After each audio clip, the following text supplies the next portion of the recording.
The old monk looked up, shielding his eyes from the sun with his hand. The clouds looked strange, black and thick, curling like smoke above where he now sat on the top of the mountain. "So it has started," he said. "I heard him from farther down the trail, carrying pails of water for us to drink. Back then, as a 7-year-old boy, I lived in the nearby village. I always wished to learn from the monks. They knew secrets." "Old father," I said, dropping the heavy pails of water on the top of the mountain clearing where the monk sat in his ochre robes, his legs crossed full lotus in the eternal symbol of meditation.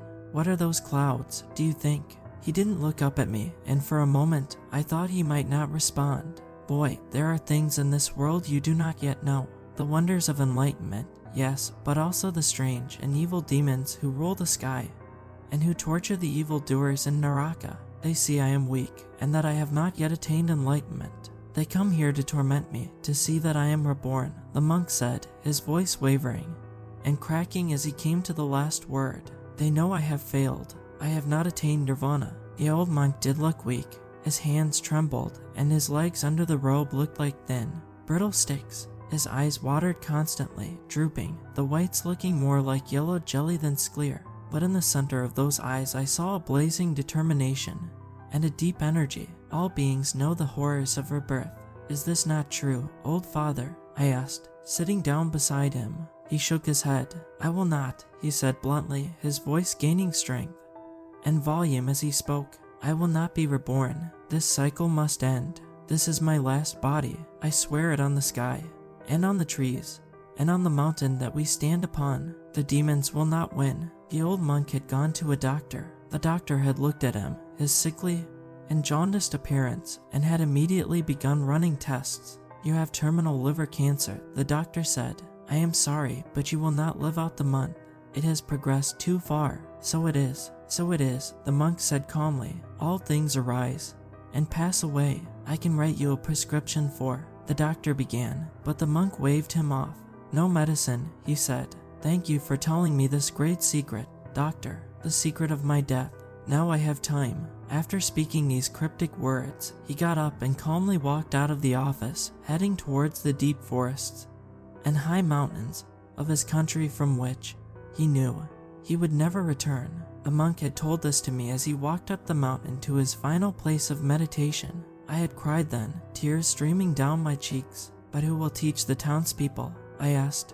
"Who will perform acts of compassion and spread wisdom with you gone? We have no one else, old father. You are the last." The monk walked on silently for a moment, thinking deeply under the bright light of the sun. "You will, perhaps," the monk said quietly. "We have always passed on wisdom, from big hand to small, from old to young. Someone will come, I believe.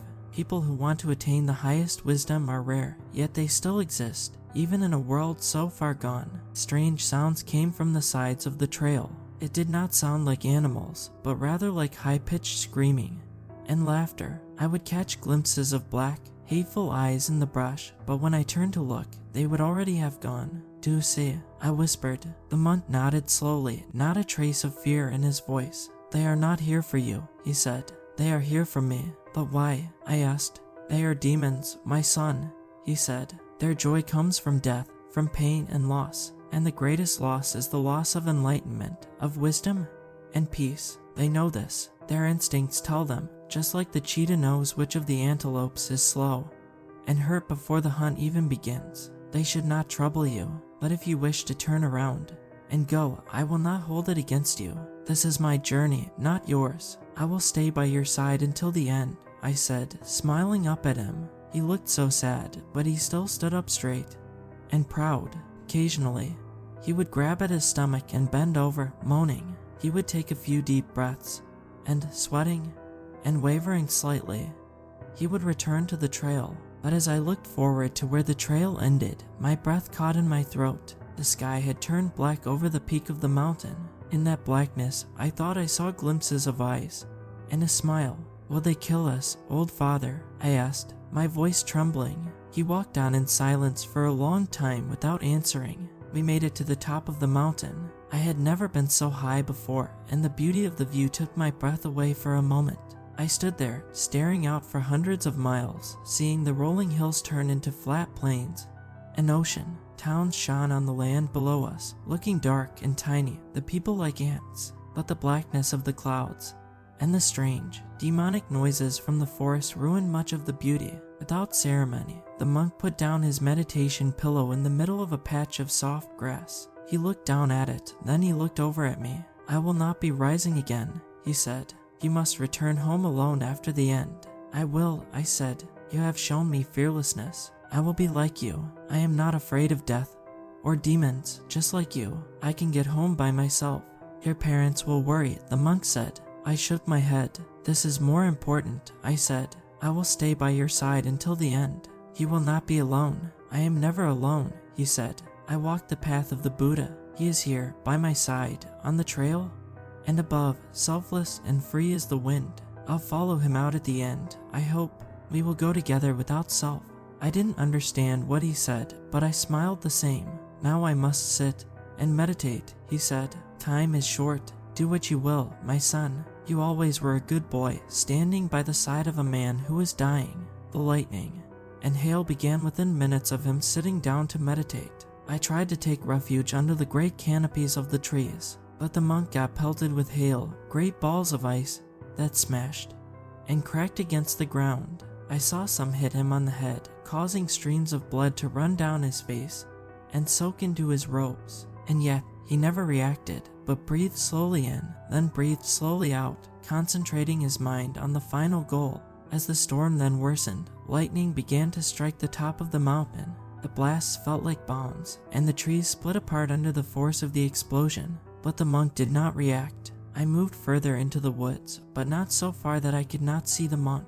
I stood there, huddled and shaking, wondering why I had come so far. And yet, when I looked at the clear, calm face of the monk, my doubts disappeared. "He is alone. Dumb boy," I chided myself when the terror grew too great. "Would you leave him to die? Stay with him until the end. Let him know that at least one person cares for his life." But the storm didn't end. It grew more intense, and from the darkness of the sky above, I saw many eyes looking down on the monk. They looked upon him with hatred and hunger, as if they wished to eat him alive. From the forests below, I heard many footsteps. There was great laughter, demonic and low, and from the trees, I saw abominations emerge. On the trails and the paths they walked. I had gone to the edge of the forest, where I could look down the mountain and still see the old monk. They looked mutated and sick, the demons below. Their skin had great gouges, blisters, and cuts, maggots, and pus pouring out from each of the wounds. Some walked on 2 legs, others on 4, and they bit and clawed at each other as they walked, some snarling or shrieking, others laughing and chittering like hyenas on the prowl. The old monk, by this point, looked bloodied and hurt. The hail and the chunks of trees from the lightning had hit his body over and over, and from dozens of deep wounds, blood trickled down to his robes. But his head wasn't bowed, and he emanated peace. "He is bloodied, but his head is unbowed," I said to myself, thinking. It seemed to have great relevance, but I couldn't understand why. As the demons approached, the lightning began to strike closer and closer to the monk. The ground shook with each blast, and I feared the mountain may fall apart from the strength of the crash. The first row of demons had seen the monk. The bloodlust and loathing that showed from their eyes made me scared. When the wind blew, a smell filled the area, like burning sulfur mixed with the odor of decomposing roadkill. I took a step back into the forest, trying to hide myself as best as I could. But as they approached, the monk opened his eyes. Light seemed to stream from within him, great waves of it that came from his eyes. And for the first time in his life, he must have experienced the greatest bliss. His eyes widened, and eternity seemed to pour from deep within him. Those eyes never moved, but they seemed to see everything. A small smile formed across his lips. For a moment, I felt like I looked not upon an old man, but a blazing pillar of light. "I have attained peace," he said, pulling a knife out of his robes and putting it to his throat. "Despite my dying and my sickness, I have attained peace. I will not be returning, never, to this world." And with a look of bliss beyond anything I have ever seen, he slit his own throat and died. And the moment he died, the black clouds and thunder and demons receded, and I found myself standing under a bright summer sky, alone with the corpse of a man who would never return.